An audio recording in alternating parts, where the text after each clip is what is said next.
Happy Throwback Thursday. I decided that every Thursday I will post a bit that talks about something that happened in the past. And I'd like to start this one by going all the way back to early pandemic, about 2020 into 2021. I'm talking about the M2 era.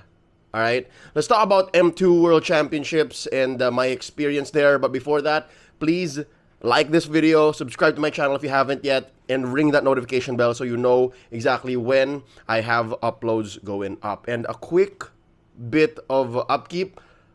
I'm gonna try to do this bit and the following ones in English because I'm getting a lot of requests for subs, and I decided just to make it easier, let's just go straight English because I think that's where a lot of my audience is from, right? Whether you're from the Philippines or elsewhere, I think this is just a nice sweet spot for all of us to understand and have a better discussion and a more lively conversation with. All right, so how do we start? Let's start with post season 6, right?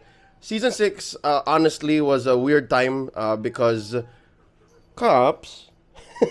It was a season wherein the MPL and Moonton really downsized the talent pool, and they downsized significantly. And I think that's an understatement. From about a dozen or so, they cut it down to 5 or 6.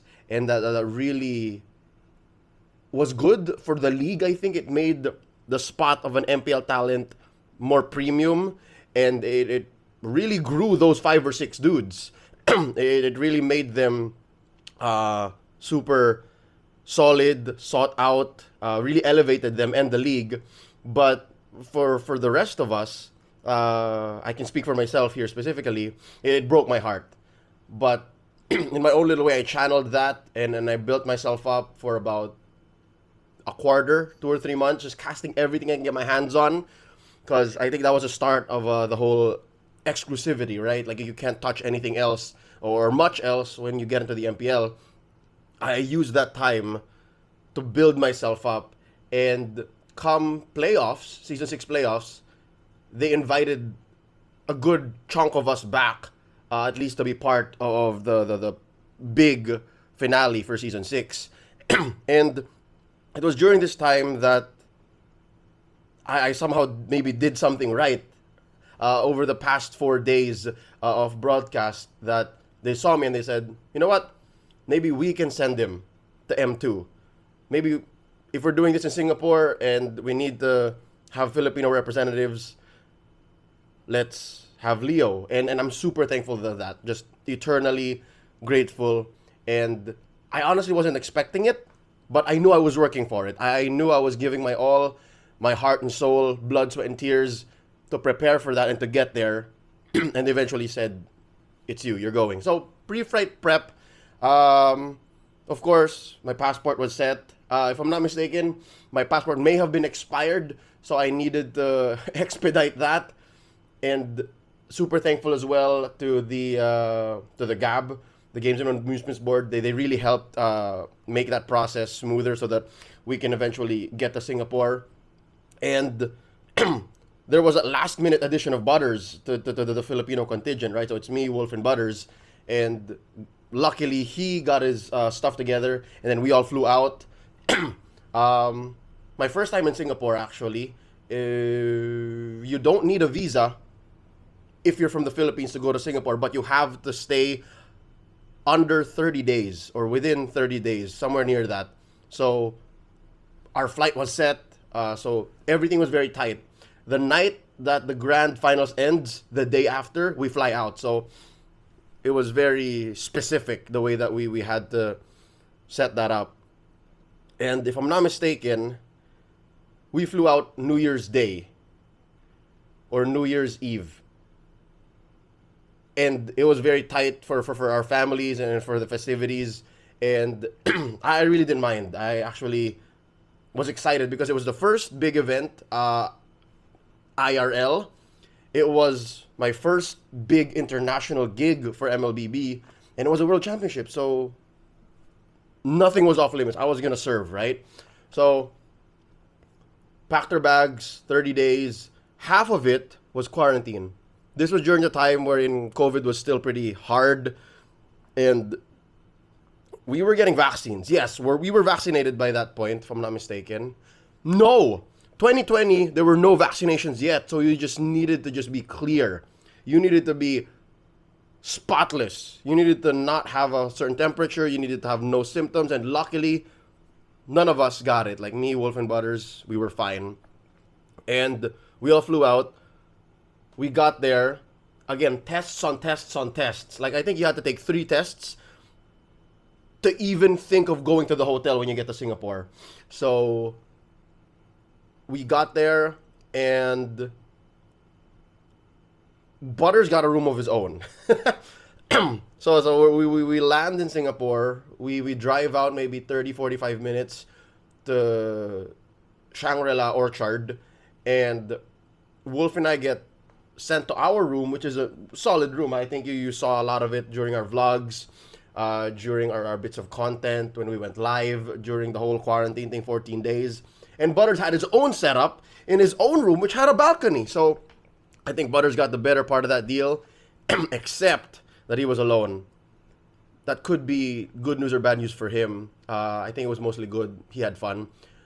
But also, I can't believe Wolf and I spent 14 days together not going out. Maybe we went out once or twice to get tested, but that's it. It was just me and him. I don't know how we didn't lose our minds, and I don't know how we you know what? That just shows how tight the animals are. Like, we really don't care. Like, we were both keeping busy, and we were both doing our own amount of dad jokes and just losing it together. So we're fine.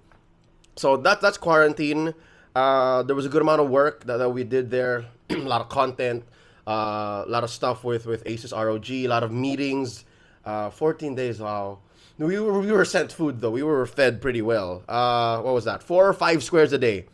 It wasn't hot though. We don't have a microwave in the room. The most hot food we had during the 14-day quarantine was when we would eat something with hot coffee, because at least we had that. At least we had a kettle that could heat water, but that's about it.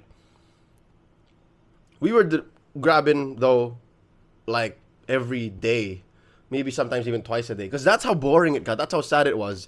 So yeah, I would order sometimes, and then sometimes it would be Wolf. And then the way it worked back then was you would call, and then they would send it through the lobby. Because again, this was during a time where COVID was super duper still, so the virus was out there. So they were really just cutting down the processes and then making sure people stayed in.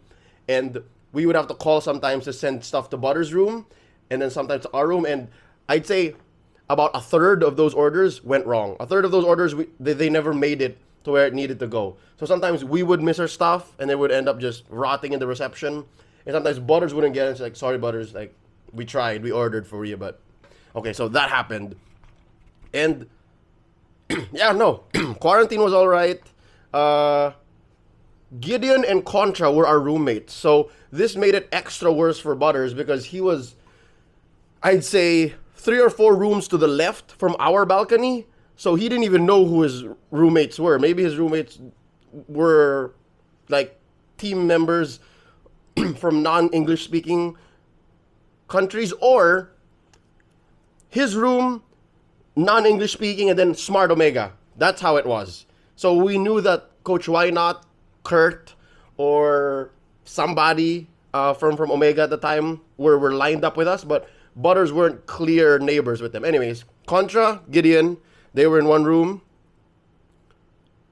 Wolf and me in the next. So sometimes we would see them in the balcony, and yeah, rules say you shouldn't be interacting with them, but we can't control when they come out of the balcony, and when we do. So we would see them sometimes, talk it up, and that helped build a little bit of our chemistry, which half helped when we actually got to working together.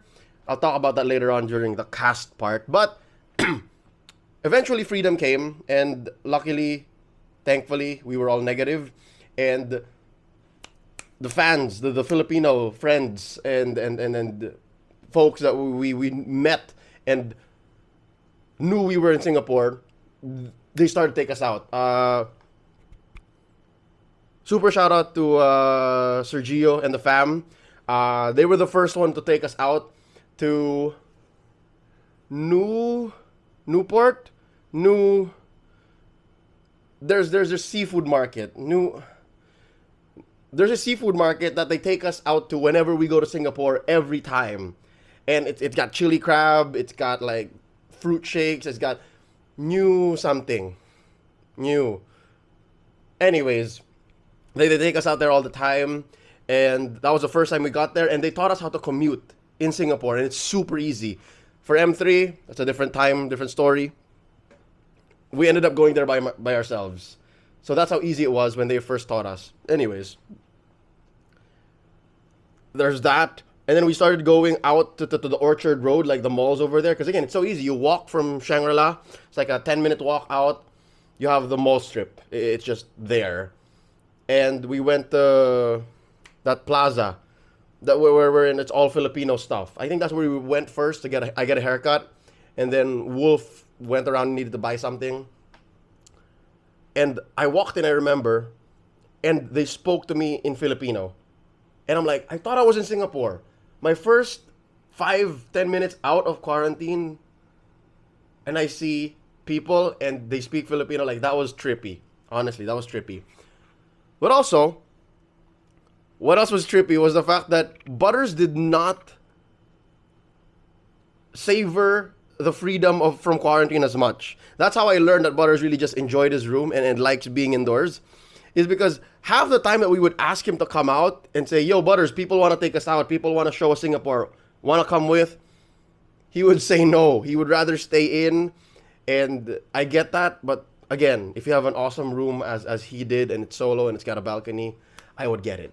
Anyways, so I'd say we had like 2 or 3 days off. Some of those days would be rehearsals, and they wouldn't even really feel like rehearsals or media days, is because they all happened within Shangri-La. And literally from our room, which was like in the 8th floor, if not mistaken, we would just go down to the 2nd floor or the ground floor, and then that's where the event was every day. And looking back, that's really trippy. Looking back, that really ruins the feeling of being away from an event. So I guess that affected how we came in every day, and that's why it felt extra tiring, besides the fact that there was no rotations. During group stages there were, right? We were only duo casting, but come playoffs, there were 4 dudes on desk all the time. 4 dudes on desk, 2 dudes in the analyst stand, and they were using all the talents all the time. And it was good. It was a great learning process, which brings me to the casting experience and our learnings. I kid you not, there were days wherein all of us talents would just be in the holding area in the backstage, which was, I'd say, about a 10-minute walk away from the actual event. Because again, COVID. So they had to like have some really good pathing to make sure not too many people were in the same place, right? Like they had like max capacity, like 20 people. Dude, that's already... That's all the prod. How do the talents come in? How do the players come in? Anyways, you know, you get it. Like, that was a hyperbole. But there were some times wherein, again, this was the first time that a lot of us were working with each other and meeting. And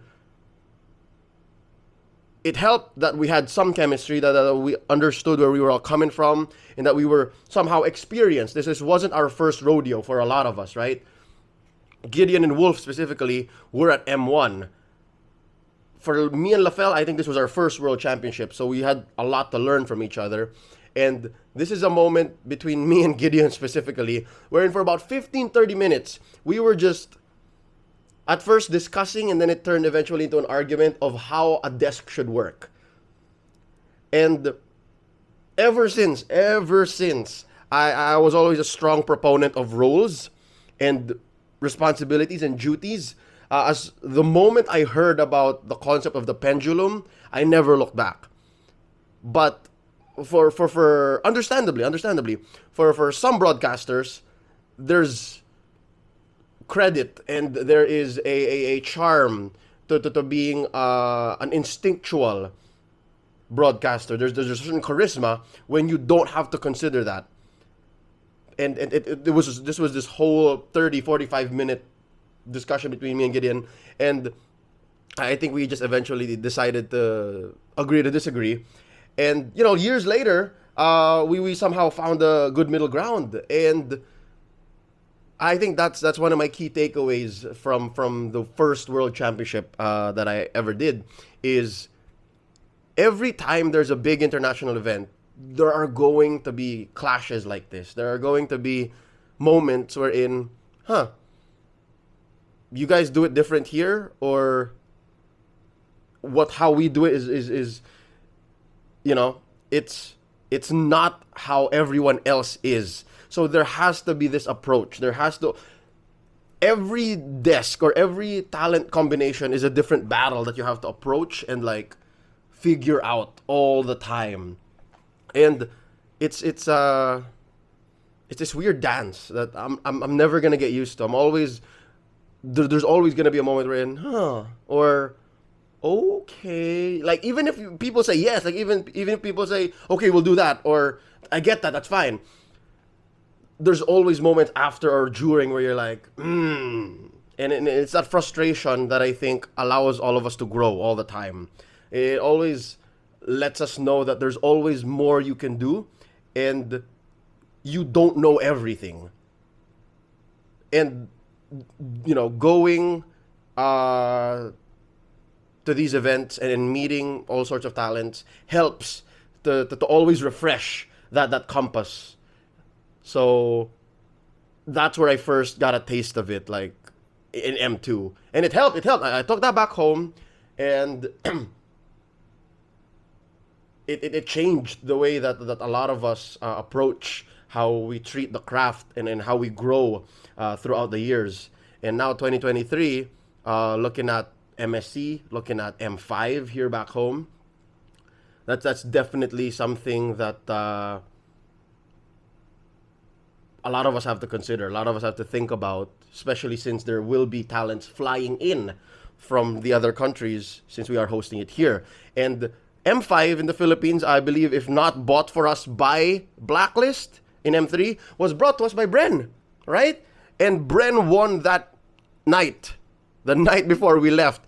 Bren Esports took it to 7 games, crawled through the lower bracket, took down the Burmese Ghouls, and made history. This is when that song by Easy Mill, Panalo, came out about the same time, and you could have sworn he was singing about Bren Esports. And that was it. That was the beginning of what we in the MPL family call the Ice Age, right? Bren winning just was the start of the Ice Age, and we're still in that. It's where Filipinos are on top, and everyone's looking at MPL Philippines. From there, I'm about to wrap up the story time. We went home, and funnily enough, here's the funny story. So during that night, we all went out for dim sum. That was our close up. That was our idea of a good times, because we were all tired. There was no real post event party for us because again COVID. So we just went out, had dim sum. I believe we were with our makeup artists, really good friends of ours, Hannah and Cheryl, because they're the Singaporean locals. And then we also went out with the rest of our co-talents, as well as our host at the time, Lysander. Super love the dude. And we all just went out, had dim sum. And then we went home, I'd say that was 2 or 3 a.m., just started packing. And now the funny story begins. Wolf and I woke up at around 8:30 or 9, and there was still a lot of packing to do. And our flight left at 1 a.m. 1 p.m. rather. It was 9 a.m. and our flight left at 1 p.m. And the airport is about an hour away. You do the math. If we did not leave the hotel soon, we would not make it in time to like the hour and a half or 2 hours safety buffer for processing at the airport, right? Like we would just be rushing. And guess what we decided to do? Wolf looks at me and goes, "You want to order some McDonald's, just have some breakfast?" And I didn't say no. I said, okay, let's do it. So I remember we ordered McDonald's and we were just eating like we didn't have a flight. We were just having the grandest times. Like, yo, what time is it? It's like 10:30. We're fine. And then at about 11 or 10:45, we remember, yo, is Butters replying? You think he's awake? Because at this time, we spent about a month in Singapore together. And the way it worked was, Butters was our baby brother. Like, he was what we call the bebe boy. So we were always looking out for Butters. Again, we were always asking where he was, what he needed. And at this point, we were messaging him, Butters, are you awake? Are you packed? We're about to leave for the airport. Shuttle's gonna come. He wasn't replying. We messaged him as soon as we woke up at 9, and it's now 11 o'clock. He wasn't replying. So I was like, okay, let's just rush. So we were rushing. And again, we were packed for a month. We were basically living in that hotel room. So 11:30, 12 o'clock, hotel staff and then Moonton travel liaisons are knocking on our door saying, sir, the shuttle's gonna leave. Like, is that okay? Should we just grab you should we book you a grab to go to the hotel? And we go, yeah, no, we're not gonna make it. It's fine. We'll do that. And we need to still check on our friend. He's not replying. He might still be asleep. It's like, who? Butters. Oh, no, Butters already left. He was in the early shuttle. He went all the way to the airport already. I was like, oh. And that was a funny moment for us. Like, oh, man, he just didn't charge his phone. He just up and left. So we eventually rushed. We got to the airport like 1:45. 1:45. That was the fastest airport processing I've ever had to have. It's because, again, flight leaves at 1. I think we were lucky enough to have the flight slightly delayed at 1:20, 1:25. So we barely just got there. When we were walking into the boarding gate, people were already falling in line. The next step to that was they would have to buzz, Mr. Kubangay, Mr. Nopueto, you were the last passengers. Please, where are you? Like, it didn't get to that, but almost. So I'll never get tired of telling that story. That's one of my most favorite airport stories. M2 on the way home. Because again, it was so close, it was so tight, and the reason why was so dumb is because we decided to take our time, have breakfast, have a slow start, and worry about our friend who was actually safe at the airport, comfortable, and it was up to us. Like, we were the ones who were late anyways. So yeah, that's story time about M2. Subscribe if you haven't yet. All right, ring that notification bell, like this video, and I'll see y'all next time.